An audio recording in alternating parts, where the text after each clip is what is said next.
Chris, you know what the best thing about candy pop is? What's that? Besides the great taste and I'm sure nutritional benefits, is that Butterfinger and Chips Ahoy, the two flavors we have right here, very messy to snack on. Not the candy pop versions. Oh yeah, just the versions. candy. Yeah. I love a Butterfinger. I think it's like a top 7 candy bar, but I avoid them always because it's just the mess is not worth it. It gets all over your pants, it gets all over your fingers, and then you're just screwed. Chips Ahoy kind of the same thing. Like I love a Chip Ahoy. Do you like a hard Chip Ahoy or a soft Chip Ahoy?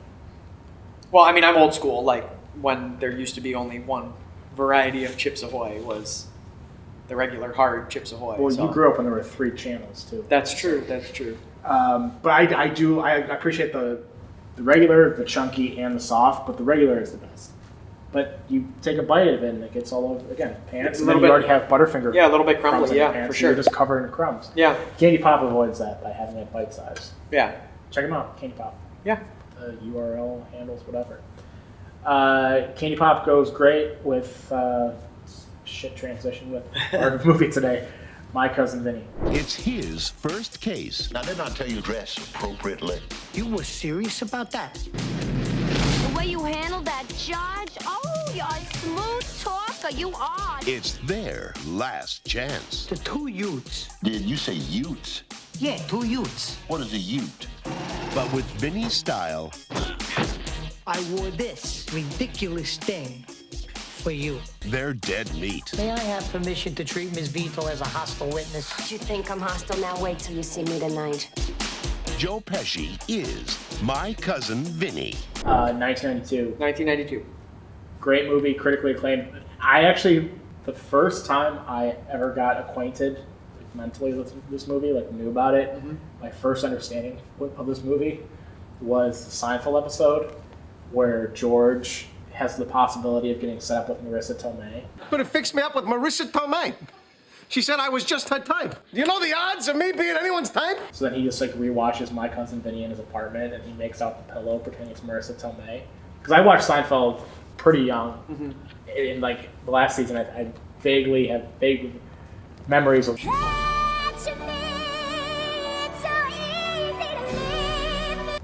watching it new. So I was watching this before I like had any knowledge of movies from before I was born.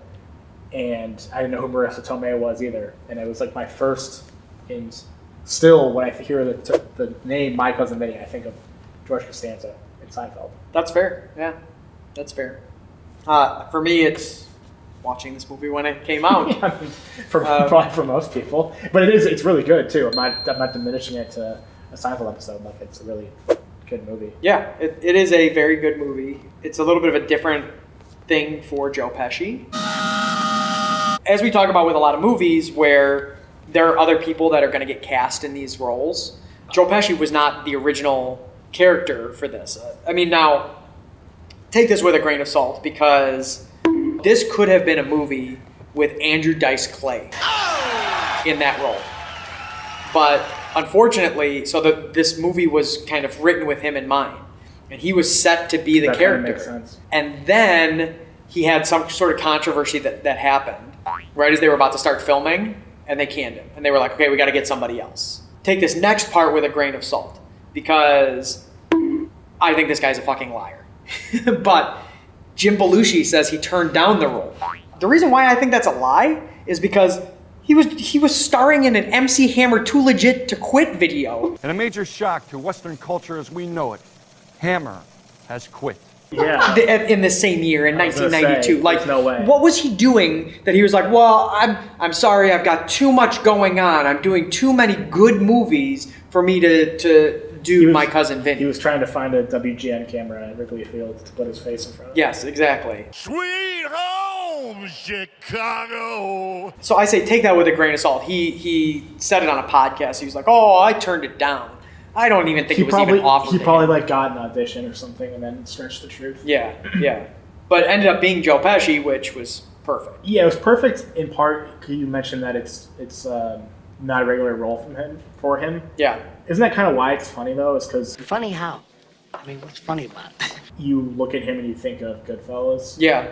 I mean, that's it's perfect. Andrew Dice Clay actually would have worked pretty. It could have worked as well, yeah. But it's part of the reason it's so funny is you think of Joe Pesci as a mobster, and he is like not to. There's an insinuation of like not being a crime family. Yeah. But it's like my cousin who just passed the bar. It's like very like seedy. And you just think of his character in Goodfellas and how he's in a comedy and he's kind of an idiot and all this stuff. I mean, funny like I'm a clown. I amuse you. Well, he's an idiot in Goodfellas too. Motherfucker! And that's why it works. It's because it's not a typical role for him. Yeah, that worked, and like Andrew Dice Clay could have worked. Marissa Tomei is in this role and does a fantastic job. Breakout role for her. They were going to cast Lorraine Bracco in this role. That would have been too on the nose if it was Lorraine Bracco. Like that would have been like very on the nose, very on the nose. But it ended up working out with who they cast in their roles. Other than the fact that basically, like, I can't look at Ralph Macchio and not think that he's the Karate Kid. And so here he's the Karate Kid going to jail for murder, alleged murder, I should say. But I can't look at him and be like, you're not the Karate Kid. You are the Karate Kid. Yeah, but by the same token, I can't look at Joe Pesci and not think of him shooting Michael Imperioli in the foot and getting whacked unsuspectingly. But because of that, that's why I think it's funny that he's in the movie. Yeah, for sure. Speaking of Marissa Tomei, there's an urban legend about her and her winning the Oscar for this role, that it was an accident, that she didn't actually win. I forget, I think it was Jack Palance or something like that was reading the card and said her name instead. The Oscar goes to... And the Oscar goes to Marissa Tomei. So it's like a Moonlight. So, yeah. The reason why it's an urban legend is they say, like, they always have had, even at that time, officials just off stage. And so if there was somebody, like, going rogue and, like, giving the Oscar to somebody else, the officials would step in. And in fact, the first time that happened was in 2017. Moonlight, Best Picture. With Moonlight and La La Land, where the officials actually had to step in, like, after that commercial break and say, like, no, that was a mistake, like... We lost, by the way, but, It's actually Moonlight. Do you know who she was up against? I don't. Because it is kind of weird that she would win an Oscar, and I know she won an Oscar because George says in that Seinfeld episode, I could date an Oscar winner, Jerry. My cousin Vinny, I love that. George Costanza, could be on a date with an Oscar winner. An Oscar winner, Jerry! But it is weird that somebody would win an Oscar for a movie like that. Yeah. Not saying it's a great movie. Yeah. And it was critically well-liked, but you don't see a lot of supporting actors in comedies getting awards from the industry. Yeah. But... So I kind of like that theory. Yeah. So it's a nice conspiracy theory. Which was an accident? Like they meant to do somebody else? Yeah, like... He said the wrong name. Oh. Like, it was supposed to be somebody else. I think if I were in that situation, because I was just thinking about Steve Harvey doing that with the Missing Mayor.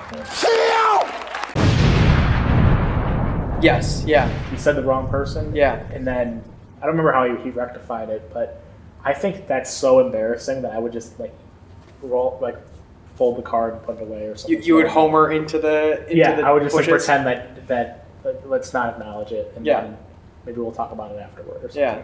But it sounds like what they might have just done. They might have and then just stood by it and said, nope, it was her. Because, 1992, 93, it's a very different time where it's like, okay, you don't have this immediate... although, with the Oscars, they have the whole thing with the counts are done, and then they go to Arthur Anderson for, like, accounting purposes and tabulations, and they have an envelope that has that's like sealed, and it's the NBA draft lottery. Yeah. Although they say that the NBA draft lottery, like the NHL draft lottery, like the NFL draft lottery are all rigged. Yeah, and I think that's probably not, but those theories are fun. But if it was rigged, this is how you know it's not rigged. If it was rigged, then the Bulls should have gotten the number 1 pick this year. Because the Chicago Blackhawks had the number 1 pick. The Chicago Bears had the number 1 pick.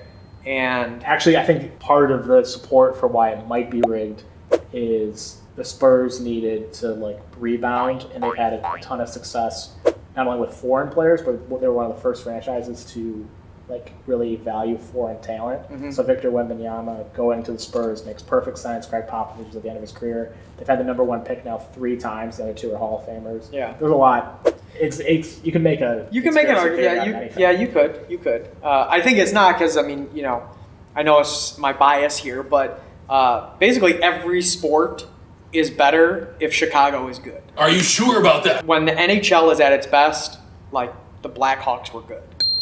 When I don't disagree, but there's definitely some bias. I mean, there is bias. I know there's 100% bias, but like same thing with like the Bears.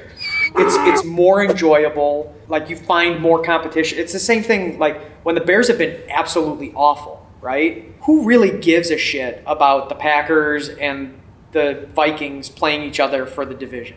Like, yes, besides Packers and Vikings fans, which is a very small minority. Like nobody cares. Because it's all part of the plan. But when it was the Bears, like when Aaron Rodgers got his only Super Bowl championship. Well, then everyone loses their minds. Which, you know my theories about Green Bay wasting generational talent. They wasted another generational talent in Aaron Rodgers. How could this happen to me? I made my mistakes. He beat the Bears in the NFC Championship game when Jay Cutler basically tore up his knee and was playing on half of a knee for the rest of the first half and couldn't go in the second half. And then everybody said, oh, well, he's pouting on the sideline. He's a baby. And came out afterwards that like, and Caleb Haney like he could barely walk. But like, that was like one of the things that the NFL could go, man, that's a really good, the Packers and the Bears in the NFC Championship, like this great historic rivalry, which has been basically even, which is basically even now, like in terms of wins and losses. Like that's good for the sport. People care about that because it's 2 historic franchises. One could say maybe that things were rigged then we're just going to jump into conspiracy theories. To give Aaron Rodgers a Super Bowl title? No, to make that NFC title. I mean, how far back do the puppet strings go? That's, you know, I mean, it's possible. Anything is possible. But I'll take it if it ends up with the Bears. Like, if they want to give Justin Fields a Super Bowl appearance to start with, let alone a Super Bowl, and they want to pull the strings to make that happen. Do you know the whole thing about the script? The NFL script? I've seen some things about last year about the Eagles and the Chiefs. Yeah. I mean, they've also have supposed scripts that get leaked for who's going to end up. There was a supposed script leaked for the NBA playoffs this year that supposedly had LeBron winning. All I do is win, win, win, no matter what. Got money on my mind. Title. Now, of course, a conspiracy theorist would say, well, but once it was leaked, the NBA had to change everything so that they couldn't. It's pretty easy to make a conspiracy theory. Maybe we should come up with our own. Like, just throw some conspiracy theories out there. I don't know about what, but like, you know. But the Marissa Tomei thing is... That's a good one. And this elevated her so much, too, which is kind of funny. Like, this is by far her best movie, I think. Yeah. So, best performance. Well, the Seinfeld episode, then My Cousin Vinny. Maybe like Crazy Stupid Love. Best Picture. Probably above Crazy Stupid Love is her as hot Aunt May from Spider-Man. Yeah. Never saw that Spider-Man. What the her in those movies, she's pretty good. It didn't really make any sense that Aunt May was like this milfy kind of person, and then in the Tobey Maguire Spider-Man, she's like 90. You know what, Joe? When you have Marissa Tomei as Aunt May, you don't question it. You don't question I'm it. not Just saying go with grandma it. Just go with the flow. Aunt May in the Tobey Maguire Spider-Man wasn't also hot. If you think that, that's fine. I'm not saying she's ugly. I'm just saying Marissa Tomei's better looking. That was a very Adam Sandler on Nudie Magazine Day. It's Nudie Magazine Day! With the Old Ladies Magazine. Oh, yeah. As we talk about movies, we always talk about Hollywood trying to turn things into sequels. They almost turned this into a sequel. They almost turned it into a sequel. And the sequel is supposed to be Joe Pesci going to England. Vinny goes to England. Vinny goes to England. And I don't know what like the premise was of who he was defending, but he goes to England. What the fuck is this piece of shit? And does his whole shtick there. Thankfully, Marissa Tomei had to back out, and they were like, well, without Marissa Tomei, we're not going to do it. I actually wouldn't have. I can see this being sequels and being successful. I wouldn't hate it. Best Picture. I mean, I'm sure they would be. It'd be the same thing over and over again. Well, yeah, because the reason that it's funny is he doesn't fit into the town. He doesn't fit into the Alabama town. Yeah, And yeah. Like, it's a fish out of water thing. So put him in England. Put him in Germany. Put him in but, Mexico. But you could have done that for the first movie. This is the same thing like Ferris Bueller and like Breakfast Club, which we talked about off screen, where they're kind of contemplating doing a remake with new kids, which half of which I had no idea who they were. It's a movie that stands alone. Let it be. It's a great movie. Just let it be. The sequels would be shit, but I think they would like be progressively like the next one would come out to be like an average comedy, and they make 7 more, and they get worse and worse and Yeah, worse. I just don't even bother. Just please don't. I'm telling you, I can see it. Yeah, They made like 4 Harold. I mean, of course you can see it. Hollywood does it every year. They pick another movie that they're gonna like redo and remake. So of course it makes sense. It's just don't. I don't know. This movie, again, the other reason why I love it, which I love a lot of movies for the same reason, is it's quotable, right? Like even to this day, I'm sure anytime somebody says the word youth, somebody drops the 2 Utes. The 2 Utes. Did you say utes? Yeah, 2 Utes. What is a ute? Even being able to, I can't do it anymore, but like being able to recite the monologue that Marissa Tomei does about Bambi drinking the water. Bam! A fucking bullet rips off part of your head. Your brains are laying on the ground in little bloody pieces. I mean, is phenomenal. Like the writing is great. The quotes that you're able to just year after year, hell, to this point, whenever like I'm done in a meeting or something like this, I say like, I'm done with this guy. I'm finished with this guy. And I just drop it like that. Like people probably would think that's your normal Italian. Yeah, they do, because they think of me as Joe Pesci, as this meatball. my cousin Vinny. Yeah, meatball wearing the suit. Yeah. Do you have like a loosely connected cousin that can bail you out of something if you ever? Cousin, no, but I do have like I know a guy who I would call if I was ever in trouble. And a couple friends of yours. Yeah, something like that. But this movie, right, is pulling the curtain back. It's unrealistic, okay? Because in this movie, aside from all of the things of Joe Pesci's character saying he's like playing around with the names, Vincent Gallo, Callo, Joey Callo, that in Alabama, they require for a murder charge for it to go to the grand jury. And everything happens very quickly in this movie with when they get arrested and charged with the crime and go to trial. It's not something that would realistically happen, let alone in a murder trial, which probably takes like several years to actually get through or get to at that point, unless they're saying that in backwoods, redneck Alabama, they just take matters into their own hands, which they kind of do. Send it straight to the chair. Yeah. Yeah. But that's the only. I mean, it's the whole premise of the movie, so I mean, it is kind of a big deal for it to be wrong. Right. But other than that, I do want to ask the question: Is this probably the best law movie of all time? I was going to bring up something similar. Have you seen the Al Pacino one, Justice for All? I don't know if I have. It's really good. I might have just butchered it. I thought you were going to tell me the one where Al Pacino plays the devil and Keanu Reeves is the lawyer, the big shot lawyer that goes to work for him. It was in the 90s. That sounds awful. He's like the good guy. He's like the Al angel. Pacino's? No, Al Pacino's the devil. He's the devil. But Keanu Reeves doesn't know that he's the devil. I think no, it's not Little Nicky. And I think what's her face from who's from South Africa? Charlize Theron. Okay. I think was in it too and played opposite of Keanu Reeves in this movie. Sounds something about the devil. Devil's Advocate. Devil's Advocate. Thank you. That's what it's called. Devil Wears Prada. Devil Wears Prada. That's a long movie. 12 Angry Jurors. Jury Duty with Pauly Shore, where he purposely gets on a jury duty and on a capital case so that this way he can be sequestered and put up, and he has a place to live and 3 squares a day. We're forgetting some for sure. It's something more recent than this, right? Like a law movie? Yeah. Something with a courtroom with not like a police movie, like a trial. Something recent? Yeah.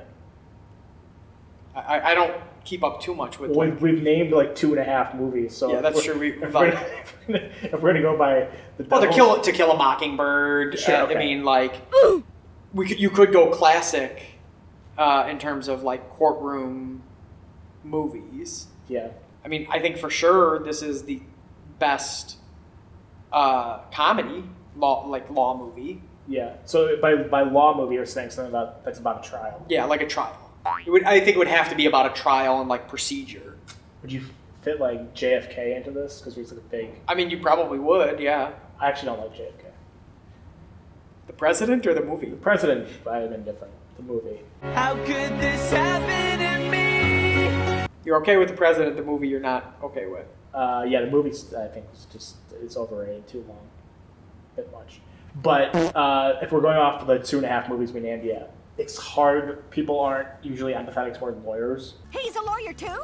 Ma'am, I was already a blood-sucking parasite. All I needed was a briefcase. Yeah. It's not like a profession that people are like, oh yeah, I'm gonna root for a lawyer. Yeah. So him being like kind of a buffoon, yeah, makes it a good movie. I mean, funny like I'm a clown. I amuse you. I like it because it's a comedy, and I like comedy. So yeah. I will say yes, it is the best law movie of all time.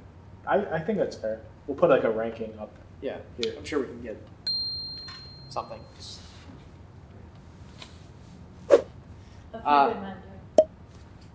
That's a good one too. That's a good one. I'll still vote My Cousin Vinny. Yeah, I mean, A Few Good Men is good as a drama. I mean, again, comedy, I think for me takes the top spot. The OJ trial. Best Picture. Yes, that was. You're right. That one was a good comedy. I did appreciate. That was funny. It had a Kardashian. In Yeah, it. it did have a Kardashian in it. That Kardashian was fully clothed though. So. Yeah. Well, in the TV version, yeah. Yeah. Well, I think in the trial too. I mean, at least partially clothed. Yeah. What is your score for the movie? I'm gonna go high. I'm gonna say like 7, 8. Too close. I was gonna go 7, 9, but I'm gonna stick with it. 7, 9.